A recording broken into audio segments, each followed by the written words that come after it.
अस्सलाम वालेकुम। This is sir Mohammad Hamza है फ्रॉम अकाउंटिंग। तो आज मैं नवंबर 24 का पेपर 12 सॉल्व करूंगा। लास्ट वीडियो मैंने पेपर 11 किया था। ये भी इंटरेस्टिंग पेपर है। Business sells computers when it values its inventory it excludes the value of its inventory that is more than 1 year old. This is because it may be obsolete. इससे होगा ये कि inventory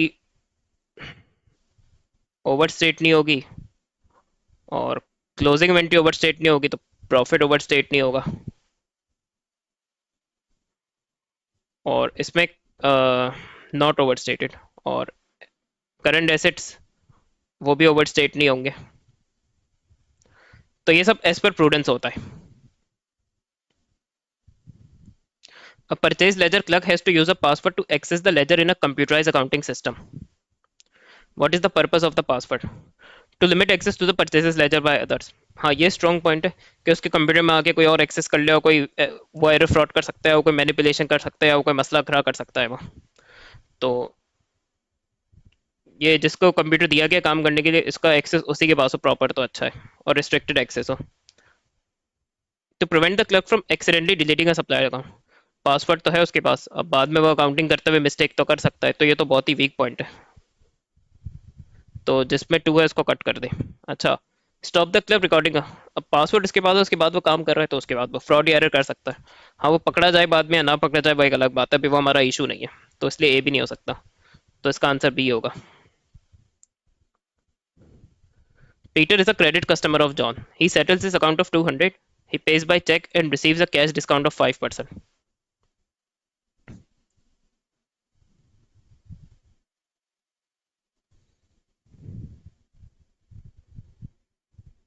तो उस पर जो bank की फिगर है, जॉन का पीटर है कस्टमर, तो उसका ना पीटर हमारा ट्रेड रिसीबल है। तो उसके रिसीट फ्रॉम कस्टमर की एंट्री बनेगी, और हम इसे डिस्काउंट भी दे रहे हैं। तो बैंक जो है वो 200 का अगर 5% डिस्काउंट दे रहे हैं तो 95% हो जाएगा। तो 200 इंटू 95%, ये हो गया 190। डिस्काउंट अलाउड जो है वो जो अमाउंट ड्यू थी और जितना पे किया उसका डिफरेंस हो जाएगा। या आप 200 का 10% निकाल ले तो आपका वो सॉरी, 200 का अगर आप 5% निकाल ले तो भी आपका डिस्काउंट 10 का आ जाएगा। और 200 का 5%। तो अब इस पे देखिए, जब कस्टमर से रिसीव करेंगे तो हमारा बैंक 190 से डेबिट होगा, डिस्काउंट अलाउड डेबिट होगा। और ट्रेड रिसीबल के अकाउंट में जो उससे रिसीव कर रहे होते हैं और जो डिस्काउंट है वो दोनों ही क्रेडिट होते हैं। तो इसलिए विच item is a capital income, जैसे कैपिटल रिसीट भी कह रहे होते हैं। तो बैंक इंटरेस्ट रिसीव, ये रेवेन्यू रिसीट है। अच्छा, प्रोसीड फ्रॉम से नॉन करंट एसेट को बेच के जो डिस्पोज ऑफ करके जो रिसीव कर रहे होते हैं वही कैपिटल इनकम या रिसीट होती है। तो बी स्ट्रॉन्ग आंसर है। लेकिन हम दूसरे भी देख लेते हैं। प्रॉपर्टी का रेंटल इनकम, ये भी रेवेन्यू रिसीट है। और sale of inventory to a customer, ये भी रेवेन्यू रिसीट है।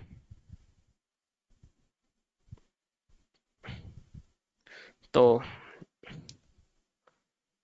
the draft profit for a year of a business is 53,000. During the year, the business acquired new premises and included the following costs in the cost of the premises: legal fees, insurance.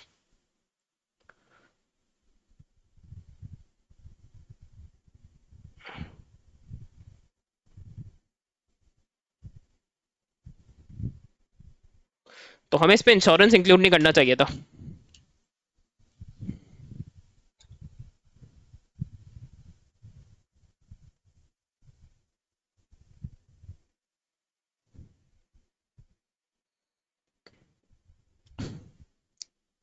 तो उसने उसको include करते हुए insurance हमें हर साल पे करनी होगी, तो वो कैपिटल एक्सपेंडिचर नहीं होगा। The business does not charge any depreciation, तो हमें उसका वरी करने की जरूरत नहीं है। तो सिंपल एमसीक्यू है, जो हमारा 53,000 है उस पे से बस हम इंश्योरेंस को एक्सपेंस के तौर पे माइनस कर देंगे। तो हमारी प्रॉफिट का उसने करेक्शन प्रॉफिट ही की पूछी है, नॉन करंट एसेट की नहीं पूछी। तो ये हो गया 48,500। Non-current assets can be depreciated using a number of methods. What is the most appropriate method? How is the most appropriate method decided? The method chosen improves the profit. नहीं, ये तो against prudence में।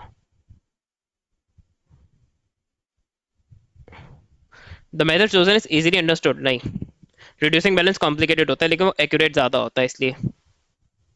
इस base पर decision नहीं होता। The method easy, easy के base पे नहीं, जो नॉन करंट एसेट के हिसाब से चूज किया जाता है।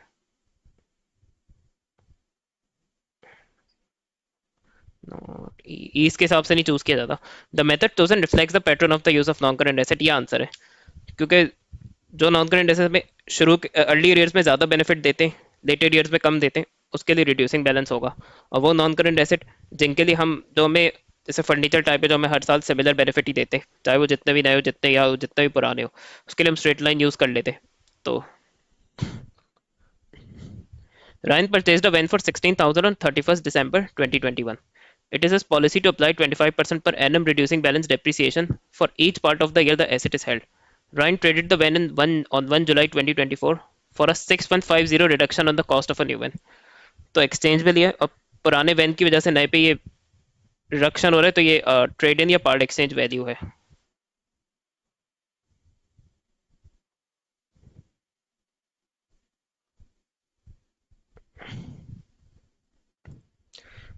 What was the profit or loss made on the disposal of the van?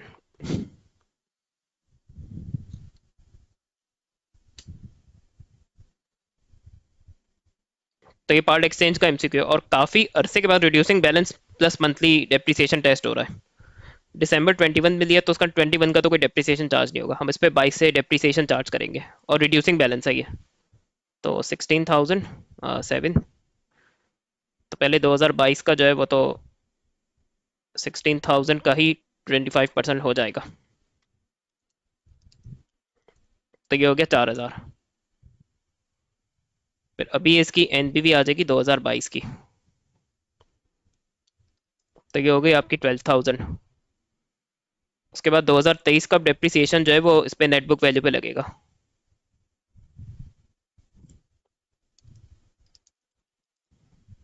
तो ये हो गया आपका 3,000, 12 - 3 हो गया आपका 9,000। अब 2024 में अगर आप देखें मंथली बेसिस पे अगर डेप्रिसिएशन चार्ज हो रहा हो तो ईयर ऑफ डिस्पोजल पे भी चार्ज होती है, अनलेस वो कहे कि no depreciation in the year of disposal. तो और 2024 में हमने जुलाई को सेल कर दिया, इसका ना 2024 में ये 6 मंथ्स यूज हुआ है। तो पहले तो हम इसका एनुअल निकाल लेंगे, तो ये हम इस पे करेंगे क्या, 9,000, उस पर 25% लगाएंगे और उसका फिर 6/12 कर लेंगे, या जो एनुअल डिप्रिसिएशन है उसको डिवाइड बाई 12 मल्टीप्लाई बाई 6 आप कर दीजिएगा। तो 9,000 का 25% हो गया आपका 2250। 2250 को डिवाइड बाई 12 मल्टीप्लाई बाई 6 कर दें तो इसका 1125 डेप्रिसिएशन है 2024 का। और हमें गेन या लॉस निकालना है तो उसके लिए नेट बुक वैल्यू होनी चाहिए।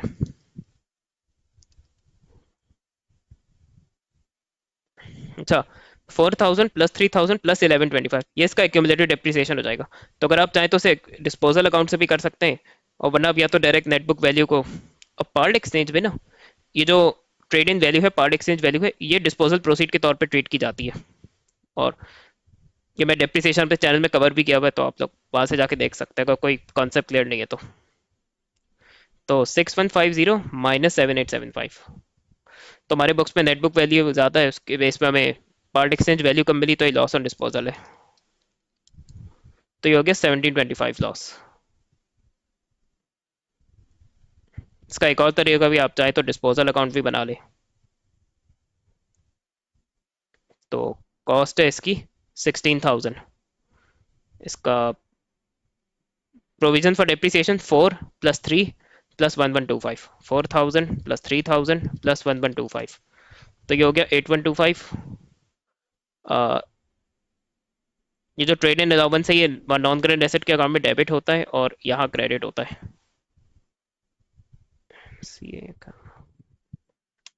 अब आप देखिएगा, और इसमें अगर डेबिट साइड बढ़ी हो क्रेडिट साइड से तो लॉस आता है, और ये डेबिट साइड ही बढ़ी है, तो 16,000 -8125 -6150।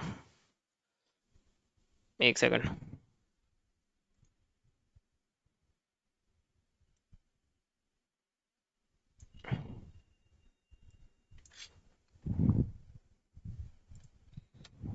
16,000 -8125 -6150, तो 1725 का ही आपका लॉस आया दोबारा।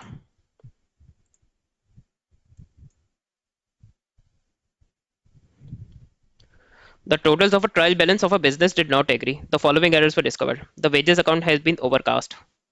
हाँ, ये वन अकाउंट एरर है, इसका सस्पेंस पे इफेक्ट होगा। The sales account had been undercast, इसका भी होगा।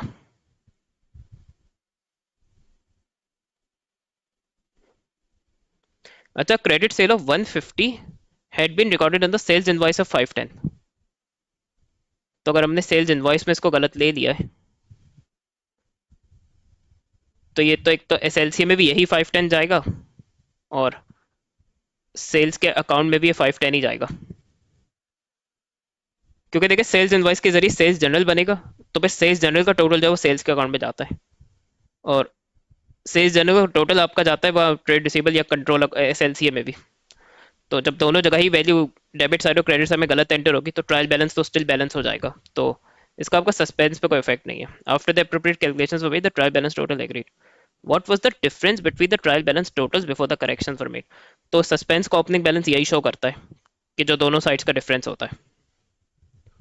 तो उसमें हमेशा रिकमेंडेड है कि पहले आप रफ में एंट्रीज बनाए वो। अब वेजेस ओवरकास्ट हुई हैं, तो वेजेस को डिक्रीज करने के लिए क्रेडिट करेंगे, और सस्पेंस जो है वो डेबिट हो जाएगा। इसी तरह टू में अब सेल्स अंडर स्टेट हुई हैं, तो सेल्स को बढ़ाना है तो उन्हें क्रेडिट करना पड़ेगा, और सस्पेंस पर डेबिट होगा। अच्छा, उसने चालाकी का की कि आप अगर एरर 3 को बाय मिस्टेक सस्पेंस अकाउंट में इसको एडजस्ट कर देते हैं, तो उसके हिसाब से भी इसने आंसर दिया हुआ है।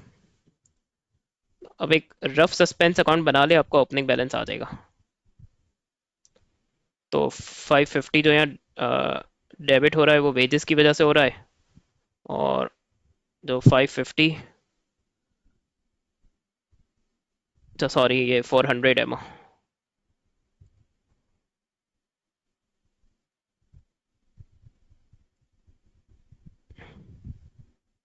रेवेन्यू की वजह से। अब इन दोनों को ऐड करें, 550 प्लस 400, तो हमारा जो ओपनिंग बैलेंस है वो 950 बनेगा इसका। तो इसका आंसर डी है।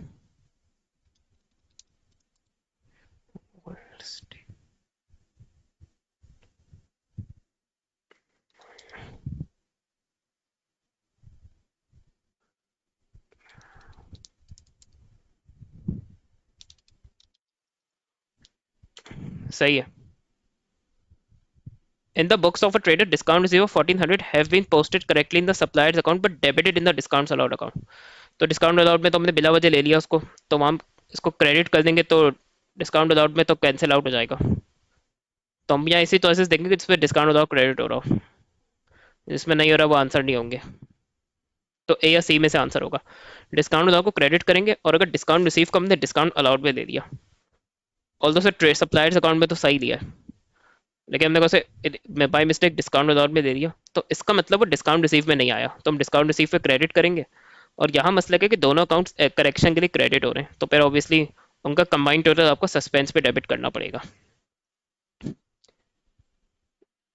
वरना नॉर्मली तो अगर दो अकाउंट्स में एरर है और उसकी करेक्टिंग एंट्री में अगर एक अकाउंट डेबिट हो रहा है और दूसरा क्रेडिट हो रहा है, तो फिर तो ऑब्वियसली कोई सस्पेंस की एंट्री नहीं होगी। What are the advantage of preparing a bank reconciliation statement. Eliminate the risk of fraud. नहीं, अगर ये रिड्यूसेस होता ना, तो फिर ये वन आंसर हो सकता था। रिड्यूस करता है, एलिमिनेट नहीं करता। It helps to identify errors in bank statement. बिल्कुल, कैश बुक का बैंक स्टेटमेंट से कंपैरिजन करें तो बैंक स्टेटमेंट के एरर पता चल सकते हैं, या ओमिशंस।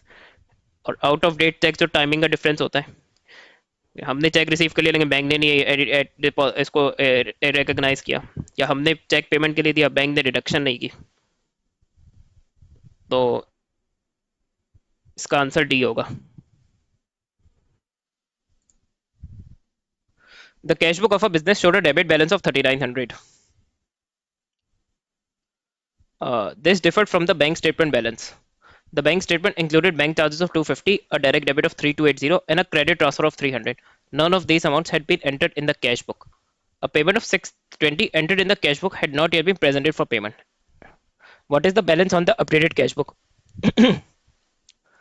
तो ये तो अनप्रेजेंटेड चेक है, ये बैंक स्टेटमेंट का एरर है।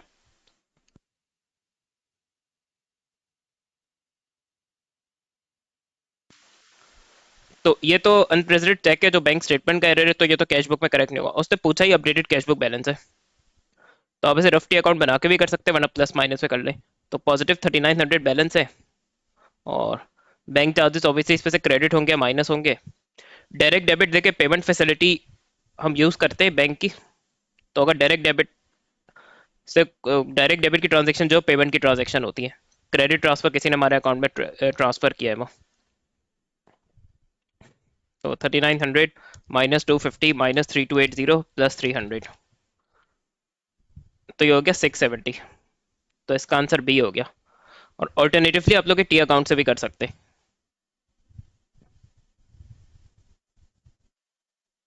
तो 3900, बैंक चार्जेस इस पे क्रेडिट होंगे, डायरेक्ट डेबिट पता नहीं किस पेमेंट के दिए,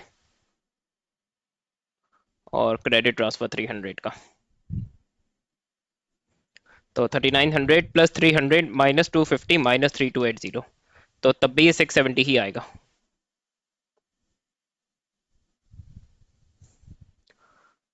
what will be enter in the debit side of the purchases ledger control account?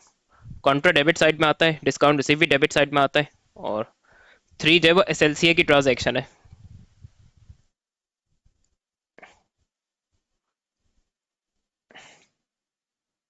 A company prepared a sales ledger control account. The balance did not agree with the total of the sales ledger balances which were 42650. तो एक control account का balance नहीं, ये sales ledger balances का total है। तो उसमें individual जो ट्रेड रिसीवेबल के अकाउंट्स है या कस्टमर के अकाउंट्स हैं या इंडिविजुअल सेल्स लेजर अकाउंट्स है, उनकी करेक्शन की जाएगी। The following errors omissions were discovered, तो उस पर हम कंट्रोल अकाउंट्स के एरर्स को इग्नोर करेंगे। An irrecoverable rate of 500 in the general journal has not been entered in the sales ledger, तो इसको हम एडजस्ट करेंगे। इंडिविजुअल कस्टमर के अकाउंट में एंटर्ड नहीं है। Irrecoverable debt, the sales journal has been incorrectly added and must be reduce by, ये control account का एरर है,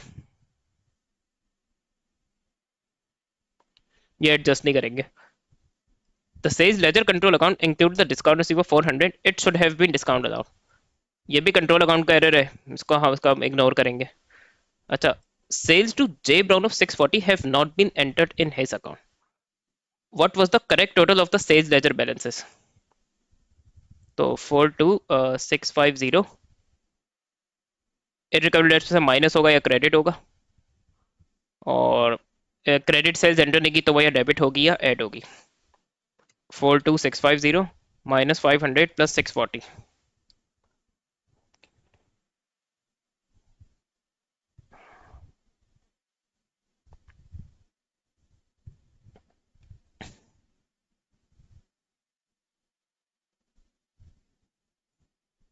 the current assets of a company include the balances of both the rent payable and the rent receivable accounts. What do these balances represent? अगर rent payable यानी rent expense का अगर current asset में balance है तो वो prepaid होगा, और अगर रेंट रिसीवेबल या रेंट इनकम का अगर करंट एसेट में बैलेंस है तो वो एक्रूड इनकम होगा।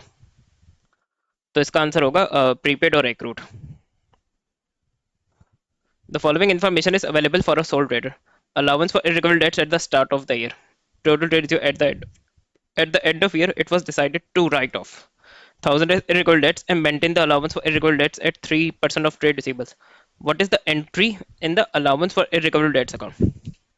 तो उसने इनकम स्टेटमेंट में एंट्री पूछी, उसने अलाउंस फॉर इररिकवरेबल डेट पे या पीएफडी के अकाउंट में एंट्री पूछी, तो उसके अकॉर्डेंस में आंसर देना है।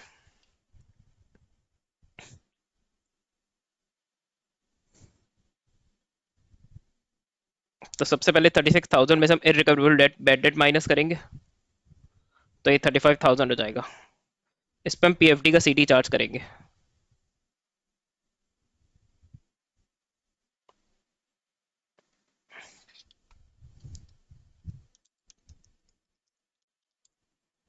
वन जीरो फाइव जीरो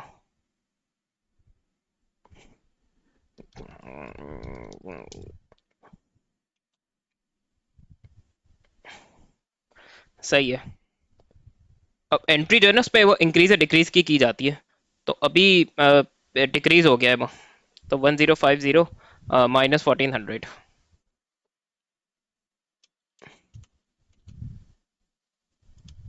तो 350 का डिक्रीज है वो। तो डिक्रीज इन प्रोविजन जो है वो यहाँ irrecoverable allowance for irrecoverable debt में या पीएफडी में डेबिट होता है और इनकम स्टेटमेंट में क्रेडिट होता है। तो उसमें हमें इनकम स्टेटमेंट के हिसाब से नहीं, टी अकाउंट के हिसाब से चूज करना है, तो इसलिए इसका आंसर सी होगा। A sole trader statement of profit or loss shows the following information: opening inventory, operating expenses, profit for the year. Closing inventory is less than 10% less than opening inventory. All goods sold are marked up by 50%. What were the purchases for the year? ये interesting MCQ है काफी इस paper में.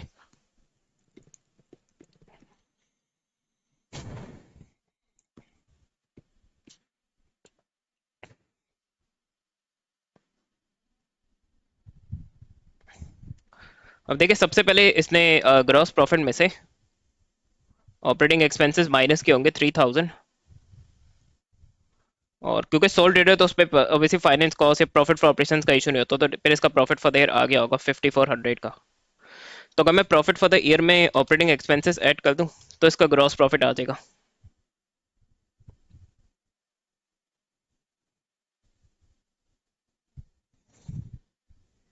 इसी तरह हम closing inventory की value भी निकाल लेंगे. तो वो ओपनिंग इन्वेंट्री से 10% लेस है. तो अगर मैं ओपनिंग का 90% निकाल लूँ तो I think so closing inventory की वैल्यू आ जाएगी.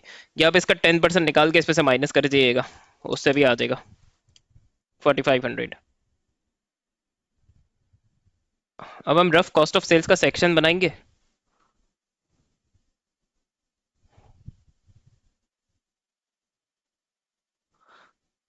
बल्कि हम पहले मार्कअप का फॉर्मूला यूज करेंगे. तो 0.5 देके आया होगा 8400 gross profit upon cost of sale से. तो 0.5 cost of sales is equal to 8400. अब अगर मुझे कॉस्ट ऑफ सेल्स निकालनी है तो ये 8400 डिवाइडेड बाय 50% हो जाएगा. तो ये कॉस्ट ऑफ सेल्स हमारा हो गया 16,800. अब हम कॉस्ट ऑफ सेल्स का सेक्शन रफ बना लेंगे. तो उसने इसमें ओपनिंग इन्वेंट्री ली होगी 5000 की. इसने परचेजेस ली होगी जिसको हम एक्स रखेंगे. और क्लोजिंग इन्वेंट्री मैंने अभी वर्किंग से निकाल ली 4500. और कुछ इसने दिया बनी तो 16,800 प्लस 4500 माइनस 5000. तो ये हो गया 16,300.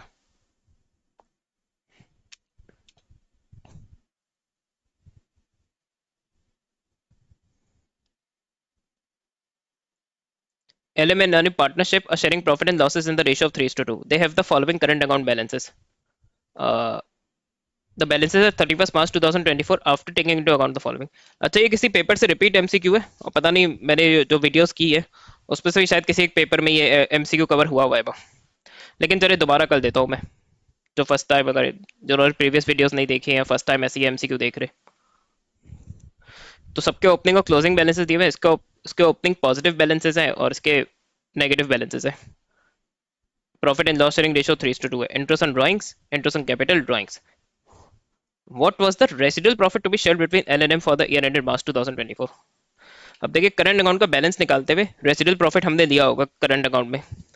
तो इसमें आपको अब दोनों का करंट अकाउंट बना के भी कर सकते हैं, वरना आपके मजीद अपने लिए इजी करना है तो आप सिर्फ किसी एक का करंट अकाउंट बनाएं. और इस पर मैं रिकमेंड करूंगा कि आप तो एल का यूज करें क्योंकि उसके दोनों पॉजिटिव बैलेंसेस हैं तो उसमें आपको कंफ्यूजन कम होगी.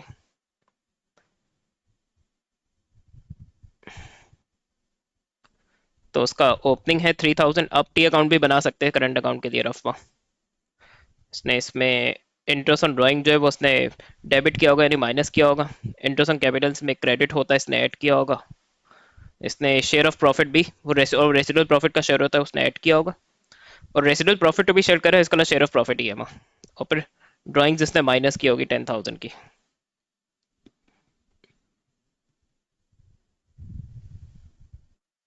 और कुछ दिया हुआ नहीं है.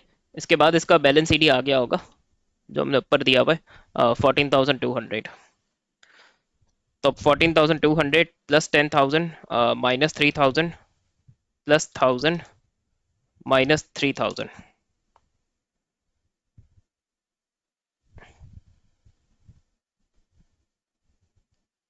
तो ये हो गया 19,200 हमारा शेयर ऑफ प्रॉफिट. और मगर ये भी फाइनल आंसर नहीं है. अब हम ये कर सकते कि जो भी इसका रेसिडुअल प्रॉफिट होगा उस पर इसने 3/5 अप्लाई किया होगा. तो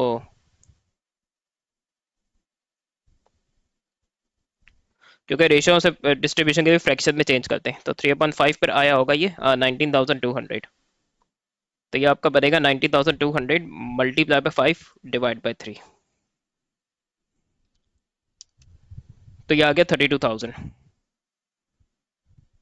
और अगर आप दूसरे का भी जैसे एम का भी आप करंट अकाउंट बना ले तो उसका शेयर ऑफ प्रॉफिट आ जाएगा, फिर आप दोनों को ऐड कर देंगे, दोनों के शेयर ऑफ प्रॉफिट्स को, तो रेसिडुअल प्रॉफिट आ जाएगा। तो उसने प्रॉफिट बिफोर एप्रोप्रिएशन या प्रॉफिट फॉर द ईयर नहीं, उसने रेसिडुअल प्रॉफिट पूछा है। A company issued shares at a premium.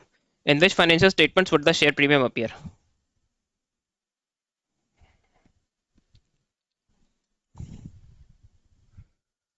तो statement of changes in equity में आता है और एसएफपी में उसका क्लोजिंग बैलेंस आएगा, statement of changes in equity में भी शो होता है।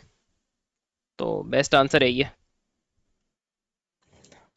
The financial statement of financial position of a company at 31st December showed the following: 200,000 ordinary shares at 1 per share. तो अगर पार वैल्यू 1 है तो नंबर ऑफ शेयर्स भी 200,000 ही हो जाएंगे। During the following year the company carried out the following: on 1 January made a rights issue of 1 ordinary share for every 5 held. The share issue price was 1.5 share issue price है, premium पर share नहीं है, and the issue was fully subscribed. On 1 July made a bonus issue of 1 ordinary share for every 4 held at that date. What was the amount of cash received by the company? तो उस पर देखिए right issue से तो cash आता है,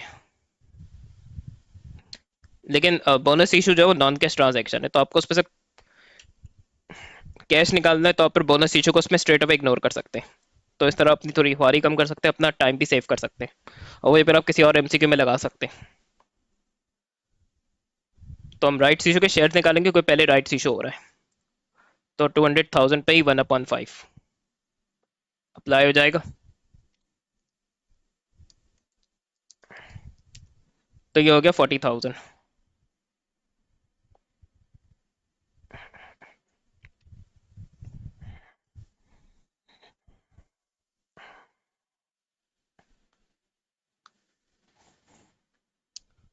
फिर 40,000 को ही एक शेयर जितने पे इशू हो रहा है इशू प्राइस से मल्टीप्लाई करा दे, उसकी वैल्यू आ जाएगी वो। तो ये होगा 60,000।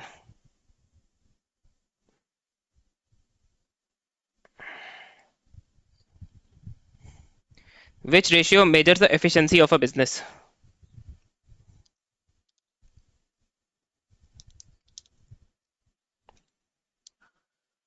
तो अब इसमें ऐसे टेस्ट जो है वो लिक्विडिटी है, मार्कअप प्रॉफिटेबिलिटी है, आरओसी प्रॉफिटेबिलिटी है। तो नॉन करेंट एसेट टर्नओवर ही बचता है, यही एफिशिएंसी रेशियो होता है।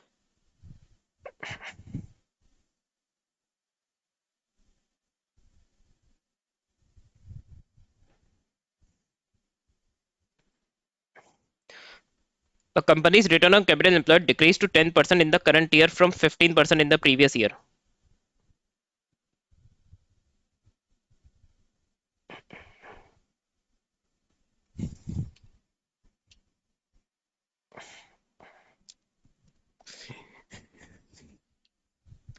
अच्छा, डिक्रीज टू 10% है तो कंट्री फॉर 50%, जैसे केयरफुली रीडिंग में मॉडल है तो उसका आरओसी डिक्रीज हुआ है ड्यूरिंग द ईयर में। The directors have noted the following changes during the current year. A substantial investment in non-current assets was funded by new debentures. There was an increase in current liabilities. The expenses to revenue ratio increased. The rate of interest on the company's large overdraft increased. What changes could explain the decrease in the ROC? अच्छा, अब इसमें कोई calculation नहीं है ROC की, लेकिन still मैं recommend करूंगा कि अपने सामने फॉर्मूला लिख लिया करें, तो उससे आपको ये रीजन समझने में आसानी होगी।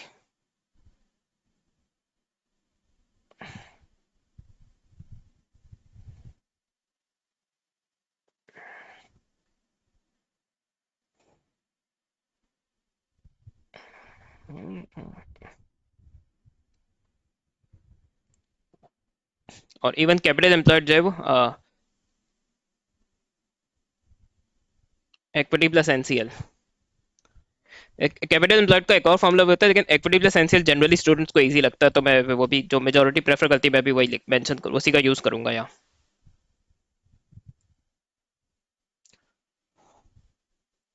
तो अगर वन में देखें तो वन से नॉन करंट लाइबिलिटी इंक्रीज होगी और वो कैपिटल एम्प्लॉयड का पार्ट होती है, तो वन तो होगा ही होगा, क्योंकि अगर denominator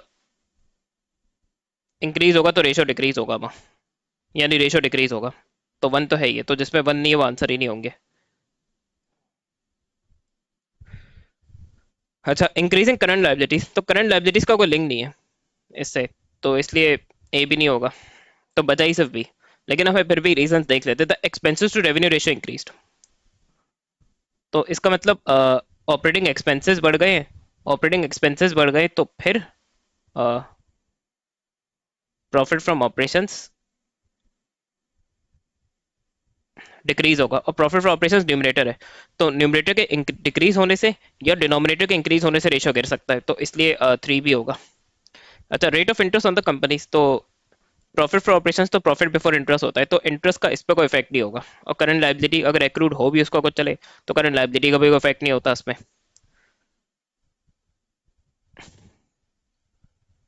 sold traders cost of sales is 240,000, the gross profit margin is 20%, what are the sales for the year? Steady.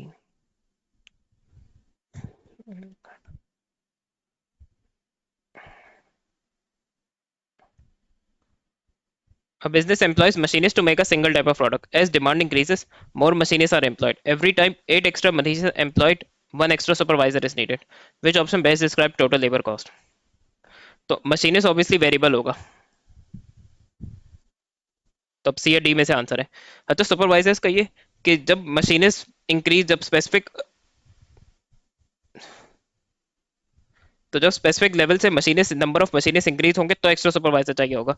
तो इजंट इट कि ये इस पे स्टेप फिक्स कॉस्ट है, कि जब इतने से आउटपुट इंक्रीज होगा तो फिर हमें लाने हैं सुपरवाइजर लाना है, तो फिर उसकी इस तरह उसकी फिक्स कॉस्ट बढ़ेगी।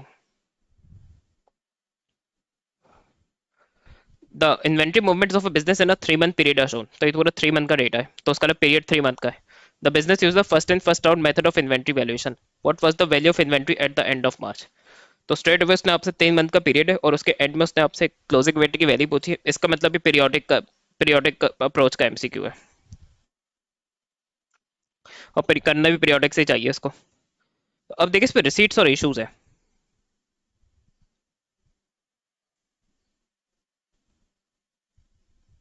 तो दोबारा उस पर रिपीट करूंगा कि अब ये रिसीट्स कुछ को अगर ना आइडिया, तो रिसीट्स जो है वो परचेजेस होती है रॉ मटेरियल की, यही परचेज करते हो रिसीव करते। इश्यूज जो है वो यूजेज है रॉ मटेरियल की, तो ये रॉ मटेरियल का क्वेश्चन है पूरा। तो सबसे पहले तो हम क्लोजिंग इन्वेंट्री के यूनिट्स निकालेंगे, तो बेहतर है कि वही फॉर्मूला फॉलो करें। ओपनिंग इन्वेंट्री 0 है, परचेजेस जो है ये रिसीट्स होगी 100 प्लस 200 300 और लेस इश्यूज या यूजेज। ये पहले यूनिट्स पे हम कैलकुलेशन करेंगे, तो उसके लिए हम 250 को कर लेंगे, तो फिर हमारी क्लोजिंग इन्वेंट्री आ जाएगी 250 यूनिट्स की। अब इसमें आप देख सकते हैं कि जो आपकी क्लोजिंग इन्वेंट्री है वो आपकी सबसे रिसेंट परचेजेस से कम है, तो इसमें इसका मतलब है कि आपकी सबसे जो रिसेंट परचेजेस है उस पे से ही ये यूनिट्स बच रहे होंगे, क्योंकि फीफो में हम जो प्रीवियसली परचेज या जो प्रीवियस परचेजेस हैं या ओपनिंग इन्वेंट्री उसको हम पहले यूज कर लेते हैं प्रोडक्शन में, या फिनिश गुड्स के केस में उसको पहले सेल कर देते हैं, तो इन्वेंट्री जो है पर रिसेंट परचेज में से ही बच रही होती है। तो 50 मल्टीप्लाई हो जाएगा, तो सबसे रिसेंट इन्वेंट्री हमने 6 पर यूनिट पे परचेज की थी, तो 50 into 6 that makes it 300। A customer placed an order for 20,000 bricks. Which costing method with the supplier used to price the order? और ये भी आप लोग को थोड़ा बहुत आइडिया होगा, ब्रिक्स ऑब्वियसली कोई बहुत बड़ी फैक्ट्रीज में नहीं बनते हैं वहाँ, लेकिन ब्रिक्स का होता है किसी को वो रेड ब्रिक्स बनवानी है, किसी को वो नॉर्मल जो हमारे यहाँ कराची में सिंध में यूज होती ब्रिक्स वो बनवानी है, तो ब्रिक्स का ऑब्वियसली बैच ही होता होगा, तो I think so batch best fits the description. The following budgeted and actual information is available. Budgeted actual, overheads, labor hours, machine hours. What would be the company's most suitable overhead absorption rate? तो अगर आप इसके देखें तो labour hours ज़्यादा है, तो उसका ये लेबर इंटेंसिव है, तो हमें लेबर आवर्स के बेस पे इसका ओवरहेड एब्जॉर्प्शन रेट निकालना चाहिए। और ओ के लिए याद रखिएगा हमेशा बजटेड डेटा यूज होगा, तो 460,000 डिवाइड 28750, एक्चुअल डेटा उसने आपको कंफ्यूज करने के लिए दिया,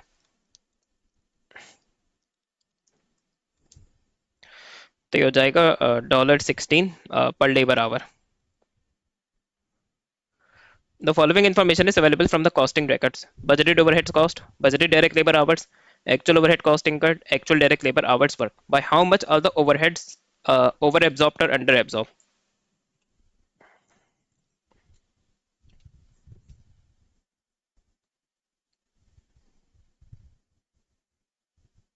तो उस पर सबसे पहले तो OAR निकालना होता है 27 में। तो OAR आपका बजटेड डेटा से आएगा 32,000 डिवाइडेड बाई 4,000। तो ये हो गया $8।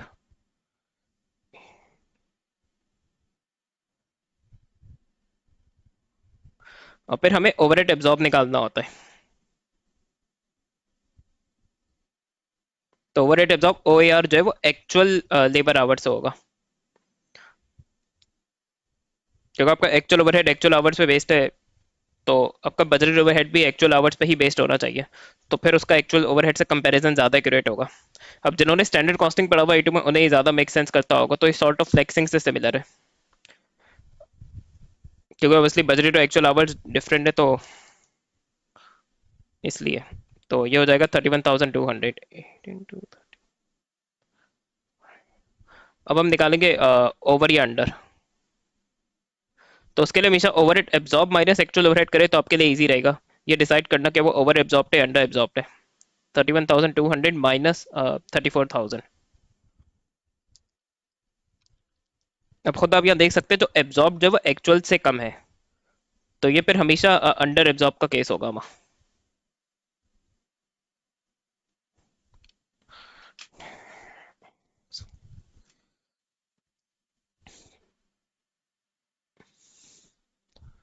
तो 2800 जो है अंडर एब्जॉर्ब। तो आपकी सिर्फ यहाँ जानी छुट्टी ये भी बताना होता है कि ओवर या अंडर एब्जॉर्ब है। तो आपने पता चला पूरा कैलकुलेट सही किया, लेकिन आपको ओवर या अंडर एब्जॉर्प्शन क्लियर नहीं, तो उसके बेस पे आपका मार्क्स चला गया। वर्किंग के तो कोई मार्क्स होते नहीं इस पे, तो इसीलिए। Which items are included in the calculation of the CS ratio. देखिए फिक्स कॉस्ट का तो स्ट्रेट अवे को यूज ही नहीं होता, लेकिन वेरिएबल कॉस्ट यूज होती है और सेल्स रेवेन्यू यूज होता है। Sales revenue volume obviously revenue निकालने के लिए यूज होता है, लेकिन मेन जो वैल्यूज यूज होंगी तो sales revenue variable cost use होंगी। डी में फिर वेरिएबल कॉस्ट तो सेल्स वॉल्यूम है, तो नहीं सेल्स रेवेन्यू का मेन यूज होता है पहले।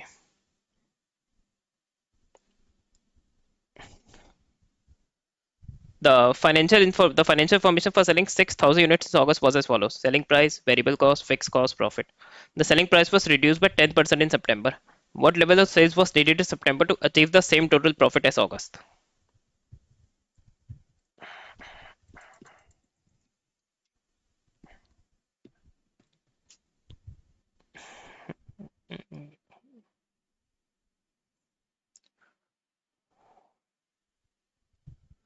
अब तो उसमें कि हम न्यू एसपी निकाल लेंगे। तो 40 का हम 90% निकाल देंगे क्योंकि उसे 10% से डिक्रीज कर रहे हैं। तो ये हो गया 36। अच्छा, और एक चीज़ है कि फिक्स कॉस्ट में आपको एहतियात करनी है कि वो आपके प्रीवियस आउटपुट लेवल पे निकलेगा, क्योंकि वो पर यूनिट दिया हुआ है और पर यूनिट 6,000 के हिसाब से दिया हुआ है, तो 12 × 6,000। तो ये हो गया 72,000।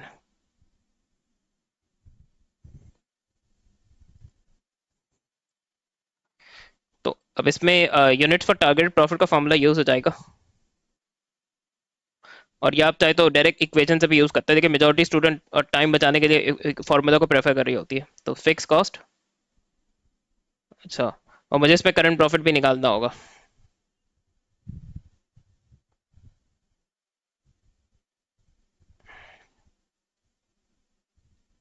तो मेरा 40 - 22 से करंट कंट्रीब्यूशन पर यूनिट आ जाएगा 18।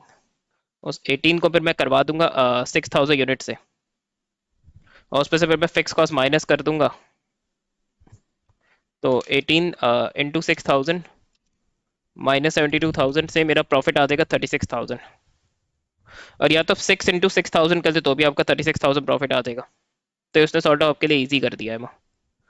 तो फिक्स कॉस्ट और टारगेट प्रॉफिट मेरा वही, यानी भी जो अगस्त में प्रॉफिट आया है वही मेरा अभी भी आना चाहिए, even despite the reduction in price. तो डेफिनेटली मुझे थोड़ा ज़्यादा यूनिट सेल करने होंगे, 36,000। और अब नया कंट्रीब्यूशन पर यूनिट निकाल लेते।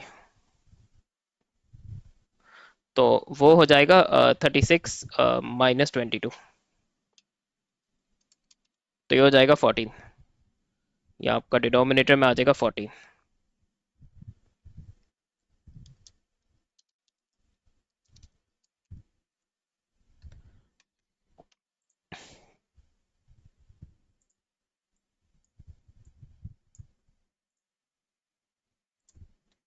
तो 72,000 प्लस 36,000 डिवाइड बाय 14। तो और यूनिट्स ऑब्वियसली डेसिमल में नहीं हो सकते, तो ये राउंड ऑफ करके 775 ही बनेगा वो। और उसने सबसे क्लोज आंसर भी यही दिया आपको।